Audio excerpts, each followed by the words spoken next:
ये कहानी है हेतराम की। हेतराम का जन्म ही इसलिए हुआ था कि वो शराब पी सके। दिन के 24 घंटे वो शराब के नशे में रहता। उसके मोहल्ले में किसी को याद नहीं है कि कौन सा ऐसा दिन था जब उसने शराब नहीं पी हो। काम धाम उससे कोई होता नहीं था, तो फिर शराब पीता कैसे था? शराब पीता था अपनी पत्नी सुनीता की कमाई के पैसों से। सुनीता एक चूड़ी बनाने की फैक्ट्री में काम करती थी। हर दिन की तरह शराब के नशे में टल्ली हेतराम सड़क पर गाना गाते हुए जा रहा था। पीने वालों को पीने का बहाना चाहिए। अरे पीने वालों को पीने का बहाना चाहिए। गाना गाते हुए अपने डगमगाते कदम से जैसे ही वो अपने घर में घुसा, उसकी चारों बेटियां रीमा, सीमा, मीना और पुष्पा के दिल की धड़कन बढ़ गई। वो आपस में खुसर फुसर करने लगे। तभी हेतराम ने सीमा को बुलाकर पूछा, सीमा, अरे ओ सीमा, तेरी माँ कहाँ है रे? बापू वो तो अभी नहीं आई। आई नहीं? क्या मतलब आई नहीं? रात होने को आई और तुम्हारी माँ बाहर गैर मर्दों के साथ गुलछर्रे उड़ा रही है। आने दो आज उसे, मार मार कर उसकी सारी आशिकी यहीं जमीन में मिला दूंगा। बेशर्म औरत, मेरी नाक कटा दी है इसने। पति घर पर आ गया है और वो बाहर मजे कर रही है। उसके मुंह से दारू का भपका उठ रहा था। सीमा ने अपनी नाक बंद की और चुपचाप खामोशी से अपने शराबी पिता की बात सुनने लगी। तभी सुनीता वहां आ गई। सुनीता को देखते ही हेतराम भड़क गया। आ गई आशिकी लड़ा कर? अरे शर्म नहीं आती तुझे?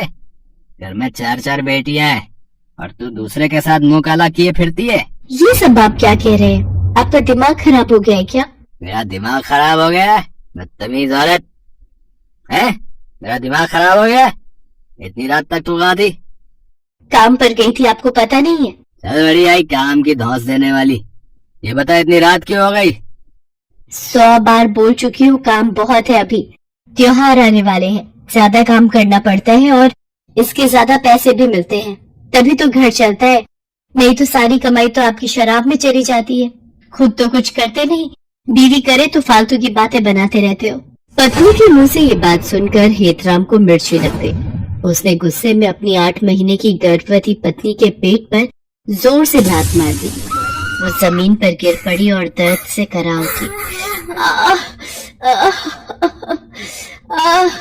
सुनीता 5वीं बार गर्भवती थी।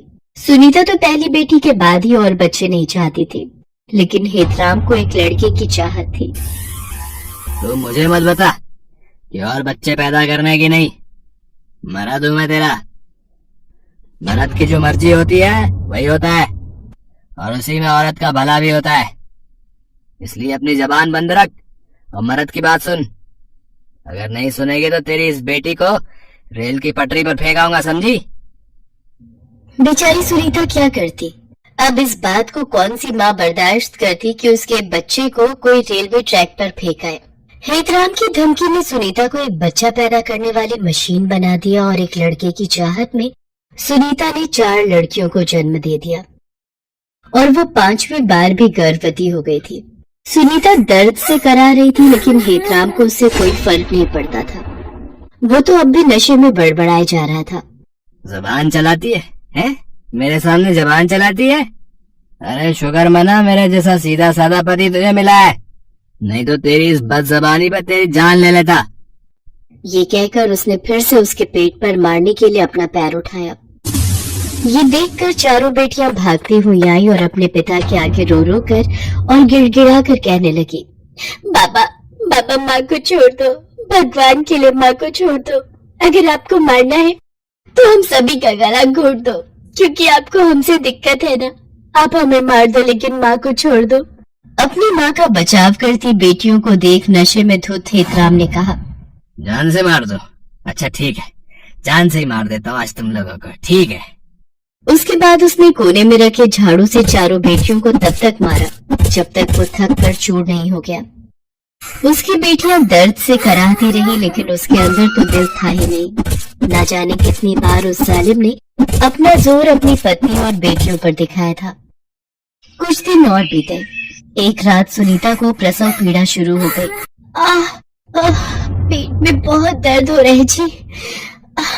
लगता है मुझे प्रसव पीड़ा शुरू हो गई है। वो कराहते हुए अपने पति को उठाती रही, लेकिन वो हूं हाँ करता रहा, लेकिन उठा नहीं। अब सुनीता से दर्द बर्दाश्त नहीं हो रहा था। वो किसी तरह बाहर आई और अपनी बेटियों को बुलाया और कहा, बेटा बेटा अस्पताल जाना होगा। सारी बेटियां अस्पताल जाने की तैयारी कर रही थी, लेकिन सुनीता से दर्द अब बिल्कुल बर्दाश्त नहीं हो रहा था। उसने अपनी बेटियों से कहा, मैं अस्पताल नहीं जा पाऊंगी बेटा, नहीं जा पाऊंगी। ये कहकर वो अपने कच्चे मकान के कच्चे से फर्श पर लेट गई और कराहने लगी। थोड़ी देर बाद उसने फर्श पर ही एक और बच्ची को जन्म दिया और उसके साथ ही वो हमेशा के लिए इस दर्द भरी दुनिया को छोड़कर चली गई। अभी अभी इस दुनिया में आई जोर जोर से रो रही उसकी मासूम सी बेटी को तो ये पता भी नहीं था कि उसे जन्म देने वाली माँ अब ना तो उसके आंसू देख सकती है और ना ही उसके रोने की आवाज उसके कानों में पड़ सकती है। थोड़ी देर तक तो सुनीता की चारों बेटियों को कुछ समझ नहीं आया, लेकिन फिर जब सुनीता बहुत देर तक बिना हिले डुले पड़ी रही तो माँ माँ ये क्या हो गया माँ?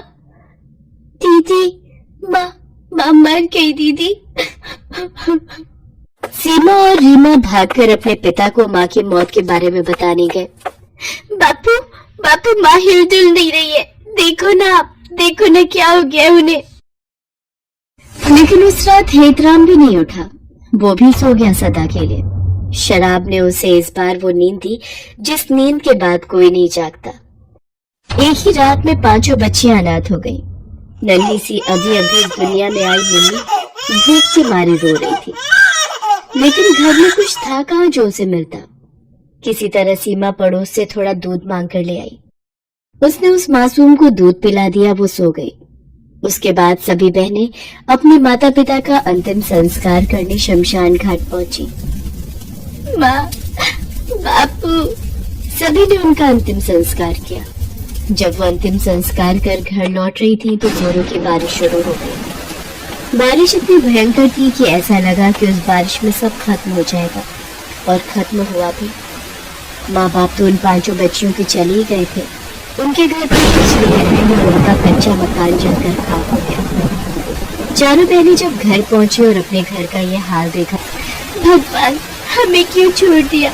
अरे हमें भी मार दो ना, हमें सब छीन लिया, सब कुछ बिना गलती के हम सभी को जीवन भर की सजा दे दी। अरे मार दो, कहाँ ऊपर वाले, आओ सामने, हम नहीं डरते तुमसे, हमें मार दो। पूरी रात बेचारी वो बच्चियां एक पेड़ के नीचे रोते हुए बिताती हैं। सुबह उसकी छोटी बहन फिर से रोने लगी, लेकिन बार बार तो दूध मांग कर नहीं पिलाया जा सकता ना। कहाँ से लाए इसके लिए दूध, हम कहाँ से लाए? बहुत खराब किस्मत लेकर आई हो तुम मेरी बहन, बहुत खराब। सभी बहनें कुछ काम करने का सोच रही थी, क्योंकि बिना कुछ किए जीवन की गाड़ी तो चल नहीं सकती थी।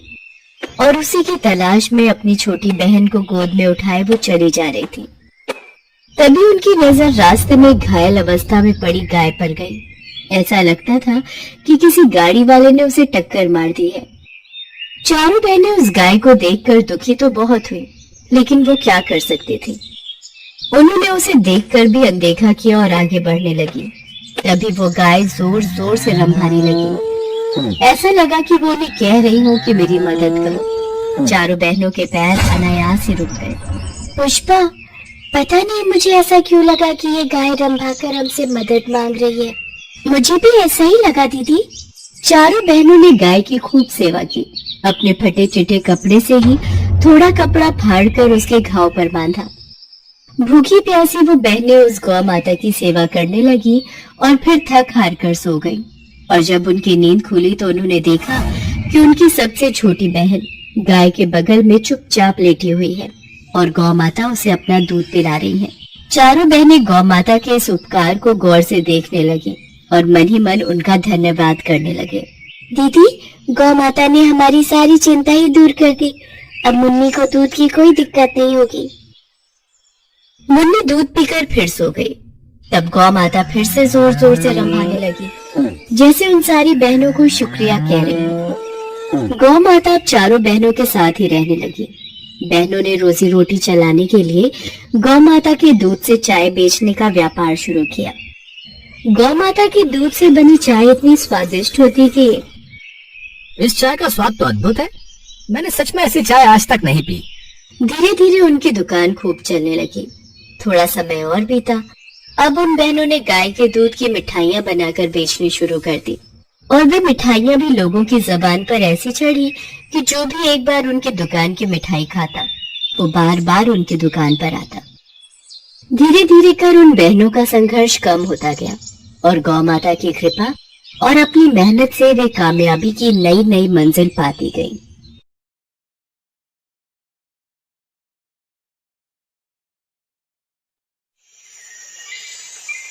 दीपक एक अनाथ लड़का था। एक बड़े स्कूल में सफाई का काम करने वाले दीनू को वो एक कचरे के ढेर के पास लावारिस हालत में मिला था। दीनू ने शादी नहीं की थी। उसने ही दीपक को पाल पोस कर बड़ा किया। दीनू ने स्कूल के प्रिंसिपल से सिफारिश करके दीपक को क्लास में सीट दिलवा दी ताकि दीपक पढ़ लिख कर बड़ा आदमी बन सके। दीपक अब 9वीं कक्षा में आ गया था और उसके एग्जाम आने वाले थे। दीपक पढ़ने में अच्छा था। उसे अच्छे नंबर लाकर पास होना था। इसलिए दीनू के सो जाने के बाद दीपक रात में स्ट्रीट लैंप से आने वाली रोशनी में पढ़ाई करता था। दीपक की क्लास में स्कूल के ट्रस्टी मिस्टर मेहता का बेटा अर्जुन भी पढ़ता था। अर्जुन दीपक से बहुत चिढ़ता था। ट्रस्टी का बेटा है, इसी डर से कुछ टीचर ना चाहते हुए भी अर्जुन की झूठी तारीफ करते थे और दीपक को नीचा दिखाने में अर्जुन का साथ देते थे। सर बताइए, ये रेस किसने जीती है? आप तो अच्छे से जानते हैं ना विनर कौन है। हाँ हाँ दीपक, तुम इस रेस में हार चुके हो। अर्जुन तुमसे पहले ही उस लाइन में पहुंच गया था। देखा, मैं हमेशा जीतूंगा, मुझे कोई नहीं हरा सकता। दीपक मायूस होकर क्लास में आ जाता है। सर, कब तक हम अर्जुन से डरकर उसे झूठा विनर बनाते रहेंगे? मिस नैना, आप तो जानती हैं अर्जुन स्कूल के ट्रस्टी का बेटा है और प्रिंसिपल मैम ने हमें पहले ही ऑर्डर दिया हुआ है कि हमें अर्जुन के साथ बहुत अच्छे से पेश आना है और फिर अगर हम ऐसा नहीं करेंगे तो हमारी नौकरी पर बात आ जाएगी। पर कब तक हम ये अत्याचार सहन करते रहेंगे? दीपक एक अनाथ गरीब स्टूडेंट है। दीनू काका ने उसे अपने बेटे की तरह पाल पोस कर बड़ा किया है और यहाँ पढ़ा रहे हैं ताकि दीपक बड़ा होकर अपने पैरों पर खड़ा हो सके। पर अर्जुन जैसे बच्चे दीपक जैसे होनहार बच्चों को आगे नहीं बढ़ने देते। फिलहाल तो हम कुछ नहीं कर सकते मिस नैना, हमें सब कुछ वक्त पर छोड़ देना चाहिए। एक दिन दूसरे स्कूल के टीचर प्रिंसिपल के साथ सब बच्चों को मिलने आए और वो दीपक की क्लास में गए। उन्होंने सब बच्चों से कंप्यूटर के कुछ सवाल पूछे, पर सबसे पहले दीपक ही हाथ खड़ा करता था। प्रिंसिपल ने दूसरे स्कूल के टीचर से कहा, अरे नहीं सर, इसे कोई उत्तर नहीं आता होगा। इसके घर तो कंप्यूटर ही नहीं है। ये हमारे स्कूल के सफाई कर्मचारी का बेटा है। उसने बहुत जिद की तो हमने इस अनाथ बच्चे पर मेहरबानी करके स्कूल में सीट दे दी।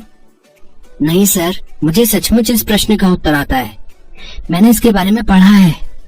सर, अर्जुन इस प्रश्न का उत्तर जानता है। अर्जुन, इस प्रश्न का उत्तर तुम दोगे। सर, मुझे इस प्रश्न का उत्तर नहीं आता। मैंने इसके बारे में नहीं पढ़ा।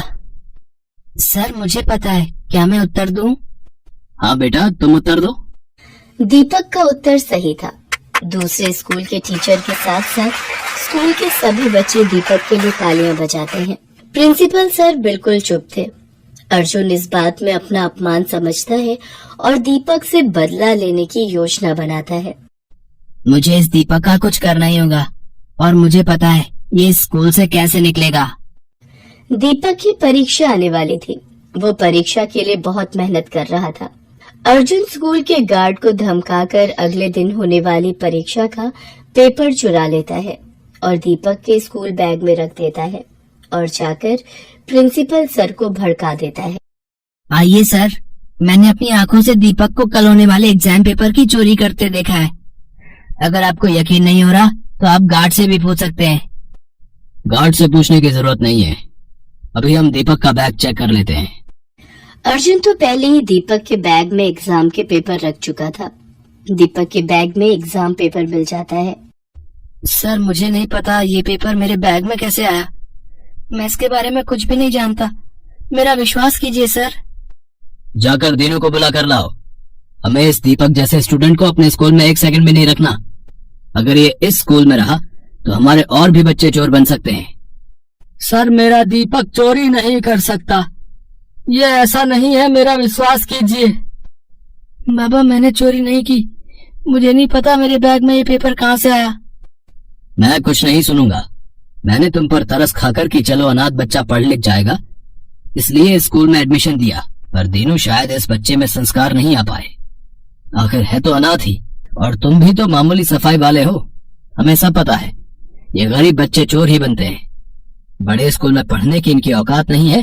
इसे ले जाओ यहाँ से, वरना मैं पुलिस को बुला लूंगा। दीनू रोता हुआ दीपक को ले जाने लगता है। अर्जुन अपनी मक्कारी पर बहुत खुश था। प्रिंसिपल अपने ऑफिस में आ जाते हैं। तभी वहाँ मिस नैना आती हैं। उनके साथ स्कूल के ट्रस्टी यानी कि अर्जुन के पिता भी ऑफिस में एंट्री करते हैं। सर आपको पता भी है आपका बेटा अर्जुन अंधकार के रास्ते पर जा रहा है। आज उसने दीपक जैसे एक होनहार बच्चे पर चोरी का झूठा इल्जाम लगा दिया। मैं चाहती तो अर्जुन को चोरी करते समय भी रंगे हाथों पकड़ सकती थी, पर शायद ये छूट जाता, क्योंकि उसे घमंड है कि वो स्कूल के ट्रस्टी का बेटा है। मैंने उसे चोरी करते हुए सारी रिकॉर्डिंग अपने फोन में कर ली। ये देखिए मिस्टर मेहता, आपका बेटा स्कूल में एग्जाम पेपर चोरी कर रहा है। क्या आप चाहते हैं कि वो बुराई के रास्ते पर जाए और एक दिन आपका नाम मिट्टी में मिला दे? मैं चाहूँ तो इस वीडियो को पूरे स्कूल में दिखा सकती हूँ, पर आप जानते हैं कि आपकी कितनी बदनामी होगी। आई एम सॉरी मिस नैना, मैं बिल्कुल नहीं जानता था कि मेरा बेटा मेरे नाम का इतना फायदा उठा रहा है। मुझे किसी ने कोई खबर नहीं दी। आप कृपया करके इस वीडियो को किसी को भी ना दिखाएं, नहीं तो मेरे बेटे का भविष्य खराब हो जाएगा। अर्जुन के पिता बहुत दुखी होते हैं। अर्जुन ऑफिस में आता है। वीडियो देखकर वो घबरा जाता है। पापा मुझसे गलती हो गई। मैं सिर्फ दीपक से बदला लेना चाहता था। पापा मुझे माफ कर दो। दीपक जैसे होनहार बच्चे पर चोरी का इल्जाम लगाते तुम्हें शर्म नहीं आई है? तुम्हें अपना बेटा कहते हुए मुझे सचमुच बहुत शर्मिंदगी महसूस हो रही है। मैं तुमसे अब कभी भी बात नहीं करूंगा। तुम जैसे चाहो अपनी लाइफ को जी सकते हो। अब तुम्हारी मम्मी और मैं तुमसे कोई मतलब नहीं रखेंगे। नहीं पापा ऐसा मत करो। मैं आपसे और मम्मी से बहुत प्यार करता हूँ। मुझे माफ कर दो, मुझसे गलती हो गई। गलती तो हम सबसे हुई है। शायद अर्जुन के बिगड़ने में सबसे बड़ा हाथ मेरा है। हमने हमेशा अर्जुन को गलत करने में बढ़ावा दिया। पापा मुझे बस एक बार माफ कर दो। अगर माफी मांगनी है तो मिस नैना और दीपक से मांगो, अब वही तुम्हें माफ कर सकते हैं। नैना मैम मुझे माफ कर दीजिए। आप प्लीज ये वीडियो किसी को मत दिखाना। नहीं अर्जुन बेटा, मैं ये वीडियो किसी को नहीं दिखाऊंगी। मैं तुम्हारी गुरु हूँ और तुम्हें सही राह पर लाना मेरा फर्ज है। अर्जुन दीपक से माफी मांगता है। दीपक मुझे माफ कर दे मेरे दोस्त। मैंने तो तुम्हें कब का माफ कर दिया अर्जुन। और दोस्तों को गले लगाते हैं, उनसे माफी नहीं मांगते। इतना कहते ही दीपक अर्जुन को गले से लगा लेता है। उन दोनों को आपस में गले लगता देख स्कूल का सारा स्टाफ और दीनू बहुत खुश होता है।